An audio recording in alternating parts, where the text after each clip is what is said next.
Unfortunately, we're all going to have to be much more conscious consumers as we look to modify our grid to take climate change into account and as we try really to get to fossil-free electricity. Welcome to the award-winning podcast, Lawyer to Lawyer, with J. Craig Williams, bringing you the latest legal news and observations with the leading experts in the legal profession. You're listening to Legal Talk Network. Welcome to Lawyer on the Legal Talk Network. I'm Craig Williams, coming to you from Southern California. I write a legal blog named May It Please the Court and have 2 books out titled How to Get Sued and The Sled. Well, in February, 2 severe storms swept across the United States, ultimately hitting the state of Texas hard. These storms caused major power outages, water and food shortages, and dangerous weather conditions, leaving Texans across the state struggling to survive. So who's liable, and was this preventable? Today on Lawyer to Lawyer, we're going to be discussing the litigation, liability stemming from Texas' recent weather crisis, and a host of other issues related to this energy issue. To do that, our guest today is Professor Heather Payne from Seton University School of Law. Professor Payne is an emerging leader in the areas of energy law, environmental law, evolving regulatory policy, and the implications for property, both real and intellectual. Welcome to the show, Heather. Pleased to be here. Well, Heather, let's talk about the overall situation in Texas. We knew weather was coming, weather came, hit hard, and a lot of people were out of power. How did that happen? So Texas is a restructured electricity market. The situation in Texas came about because of a series of failures. And it wasn't really just the electricity system that failed. The majority of electric generation in Texas is natural gas. Unlike many other places that store natural gas, since so much of our natural gas is actually produced in Texas, the electricity generators and others who use natural gas just expect the production will actually continue and serve their ongoing needs for natural gas.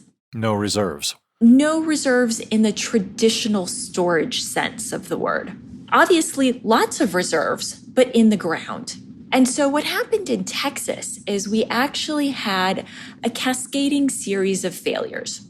First of all, you had incredibly high load on the natural gas system from people wanting to heat their homes. The majority of heat is produced in Texas using natural gas. But the other thing that happened was that the actual production of natural gas diminished.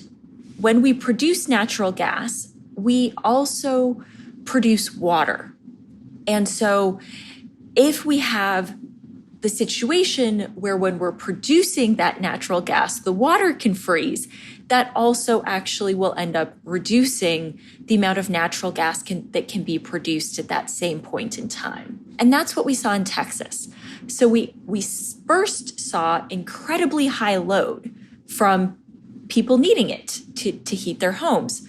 And then we also saw production of natural gas out in the fields decreasing because of the fact that lines were getting frozen. Of course, it's not just actually the lines during the production. You can also have different points along the delivery system of natural gas freeze as well. And so we had a whole lot of failures in the natural gas system. And then, of course, that then meant that those power plants also couldn't get the natural gas that they needed to produce electricity. So was Texas completely disconnected from the rest of the grid system in the United States, the other states? I mean, they're physically like an air gap between Texas and the adjoining states to not have any connections? So Texas has very, very limited connections. So it's not that there are none, but really none to speak of. You're getting to an interesting point. In the United States, we have 3 electricity grids within the continental 48. We have the Eastern Interconnect, the Western Interconnect, and what is managed by ERCOT, the Electric Reliability Council of Texas. And ERCOT really does manage a grid that is separated for all intents and purposes from any other electricity in the United States. So if we have a system that's having issues in the Eastern Interconnect or the Western Interconnect, then there's lots of different power plants that we can draw on for that. We can't move large amounts of power into or out of Texas. Now, with 2020 hindsight, these answers seem kind of obvious. I mean, it seems to everyone's benefit in Texas to be connected with the other grids. And likewise, since we all rely on each other, perhaps even Mexico and to that extent Canada. But we can even talk about that.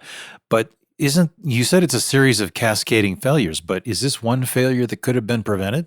So I think that there's a couple of different ways that Texas going forward could make it so that they don't end up in this situation again, right? So is there technology that exists that can weatherize different parts of a power plant, different types of power plants? Absolutely.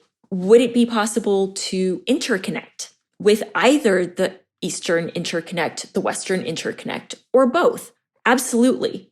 If ERCOT and Texas choose to do that, they would come under FERC jurisdiction.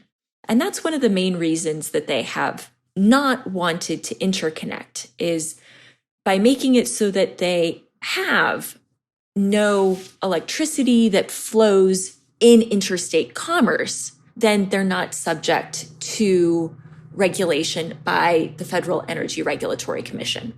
Well, that makes total sense. But doesn't that reliability get disproven by the event that just happened? It certainly makes it more difficult for Texas to have a reliable grid going forward if they don't have interconnections. And that makes a lot of sense. In many places, our grids have been designed for the weather that we've had historically, that we're used to having up until this point. And of course, what we know now with climate change is our weather is going to be increasingly erratic. And so Texas would have to probably spend more money and do a lot of additional work to make sure that they weather these kinds of situations appropriately. Well, I've read that some of the East Coast companies, especially like one in New Jersey, is investing $1 billion in storm hardening. So storm hardening generally can mean a lot of different things. And yes, that certainly is a trend. It really started with Superstorm Sandy and the fact that we had significant blackouts for a long period of time. Texas and the situation in Texas really was somewhat unique because of the fact that if we have a really good interconnected system, the majority of my weather issues are going to be in the distribution system. They're going to be because wind or ice take out distribution lines. And that's what ends up being the problem. It's very, very rare that we have a situation like we had in Texas, where the issue was that I didn't have enough generation capacity. And so in Texas, I think the question is whether they're going to try hardening completely around that generation portfolio, or whether they're going to try to do a mix of things, right? And so add interconnection and try to do some generation hardening. But for most of the storms certainly on the East Coast, that hardening is really going into the distribution system rather than generation facilities, because that's what tends to go down. Right. And one of the other problems that Texas has is that it's got all its eggs in one basket. If it mostly relies on natural gas, and now we know that freezing situation is going to prohibit production and increase demand and limit supply, it just seems like now's the appropriate time to start turning to other sources of energy. Is that something Texas is going to be looking at? I think it is, but one of the things we have to recognize is that really basically every resource in Texas had challenges during this event. So a lot of people don't realize it, but coal plants actually also have problems when they get really cold. Coal piles will actually freeze. We saw that in Texas. So you saw some coal generation go down. You saw natural gas go down. One of the 4 nuclear units in Texas actually tripped offline. There was a sensor that hadn't been weatherized. And so because it was saying that the backup cooling system wasn't functional. Obviously, we want redundant systems with our nuclear plants. And so that actually went offline for a little bit over a day as well. And then we did have some wind generation that also froze.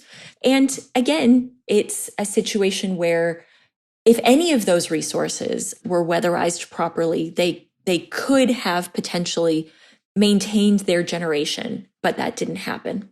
Well, let's take a look back at the notice situation. I mean, there's a 2013 Executive Office of the President issuing an economic benefits of increasing electric grid resilience to weather outages report, talking about this very same climate change that you're talking about. Now, that came out 8 years ago. This is not news. The challenge is that ERCOT manages the grid, but ERCOT does not actually have the ability to mandate that individual power plants weatherize. So Texas is a restructured market. So the transmission and distribution utilities are still regulated monopoly, but the generation plants are not. So Texas, up until this point, has left it up to each individual power plant to decide whether they are going to weatherize or not. ERCOT doesn't have the ability, just as the grid manager, to force plants to weatherize. That seems like a bad arrangement. Or is that something that, I mean, we're talking about a lot of things that need to be fixed here. Is that something that needs to be fixed as well so that we can have both hands cooperating with each other? I would actually characterize it as a policy choice that Texas has made. And are there things that Texas could do? Absolutely, right? So in terms of weatherizing the actual natural gas production facilities, that would go through the Texas Railroad Commission, who actually has the responsibility over those production facilities. The state legislature could actually mandate that generators in the state weatherize and prepare for these conditions. Right. Do we want to have legislation at this kind of level, or is this something that should be managed by a company that's in charge of this? I mean, we're talking, ministerial versus, field work. Except for the fact that they can only do what they've been given the ability to do. And right now, I would actually argue that ERCOT doesn't have the authority to actually mandate weatherization. Now, the other group that could actually come in and do that is NERC, right? So they're a federal agency, but at the same time, the question is how much they want to do that. But they're going to be looking at this, I'm sure, as well, to see if there's something that they need to be doing, not necessarily just in Texas, but really across the United States with regard to these weather events that will become more severe.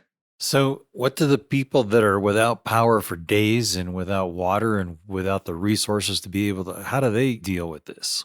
Unfortunately, I think in a lot of cases, there's not going to be somebody that they can hold liable and try to actually obtain recompense for their losses from. Because ERCOT only manages the grid and does have limited authority, it would really go back to the state legislature or to the Public Utility Commission of Texas. Well, and here's a good point to talk about sovereign immunity, because obviously the government officials are going to have it. And there's a case currently pending right now to determine whether or not ERCOT, which is an actual private entity, but still regulated by governmental entities, whether it has sovereign immunity, right? Yes. And so I think it's going to be interesting to see how the Texas Supreme Court comes down on that question.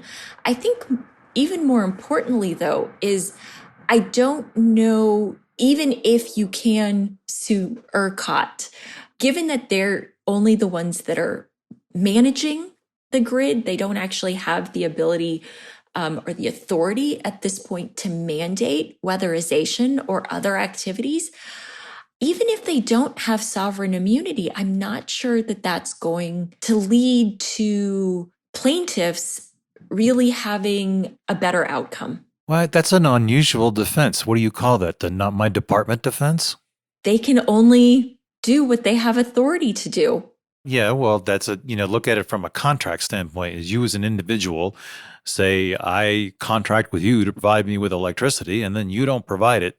How does that, what authority the company may or may not have any responsibility to the relationship between the consumer and the company? Well, so the retail providers are the ones that consumers would actually be making a contract with, right? And that's so not they ERCOT? That's not ERCOT. Who right? is that?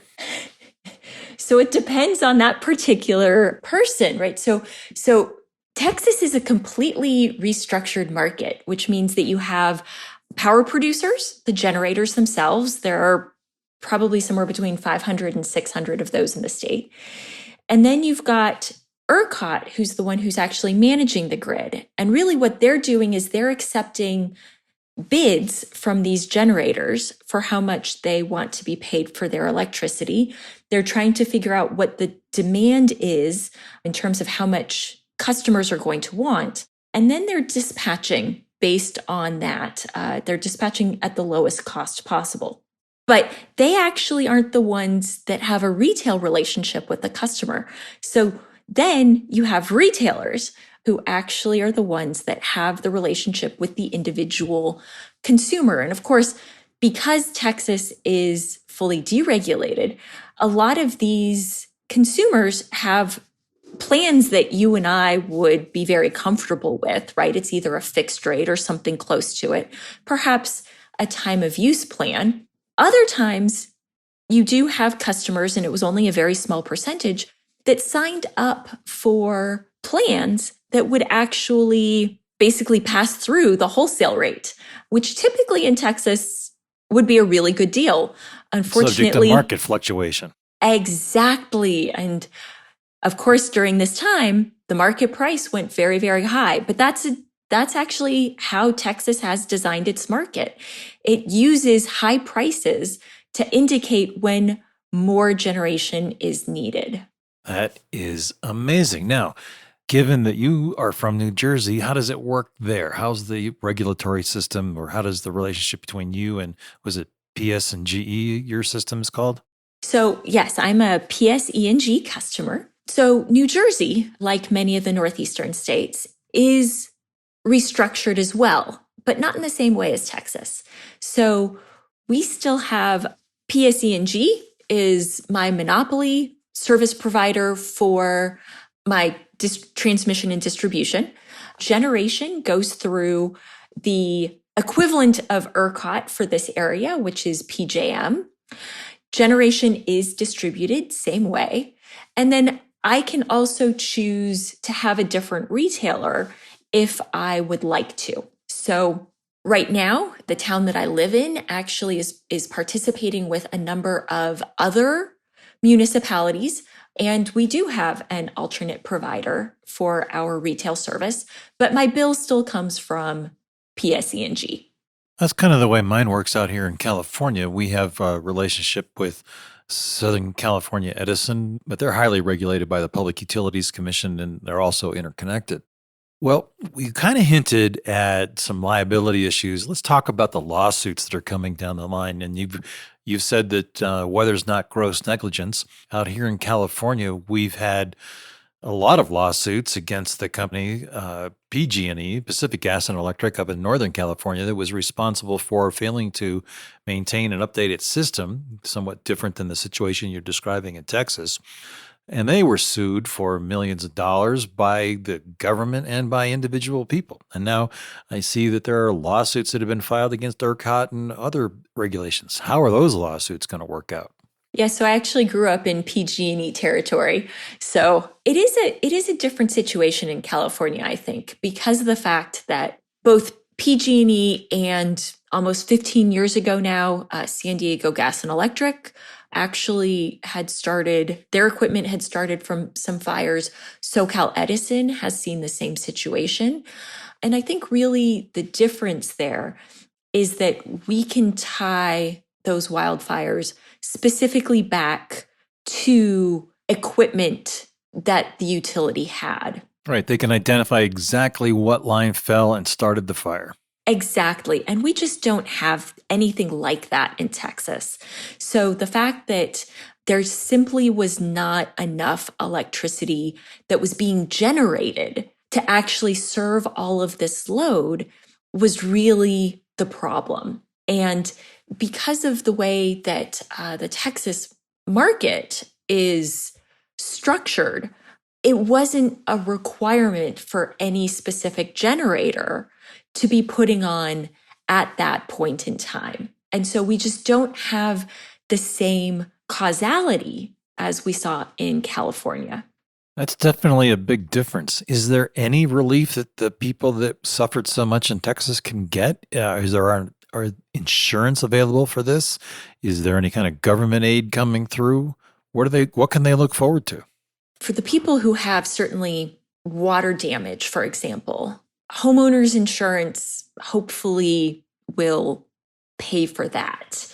For the people with really high electricity bills, unless the Texas legislature chooses to do something, honestly, it might almost seem like a case of buyer beware. I certainly think that there's obviously more consumer education that needs to happen, because it seems obvious that some of these customers didn't realize that if they accepted a rate that was pegged to that wholesale rate, how high that could go. And of course, that is well known in Texas, at least in the energy markets. But it definitely seems like people who were signing up for some of these plans didn't necessarily understand how far up the wholesale price could go. $16,000 a day? That seems quite unreasonable. It does. And I think that it's definitely going to be a cautionary tale for other states about what kinds of retail products they allow. And this isn't, to be honest, the first place that we have seen different retail products causing challenges. New York has had some. Various other locations have looked at the different types of retail products that are available to consumers, just because it's not necessarily easy for a lot of consumers to understand the different options and the different costs. One of my favorite phrases is that Americans don't think about energy.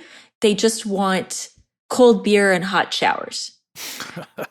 And unfortunately, we're all going to have to be much more conscious consumers as we look to modify our grid to take climate change into account, and as we try really to get to fossil-free electricity.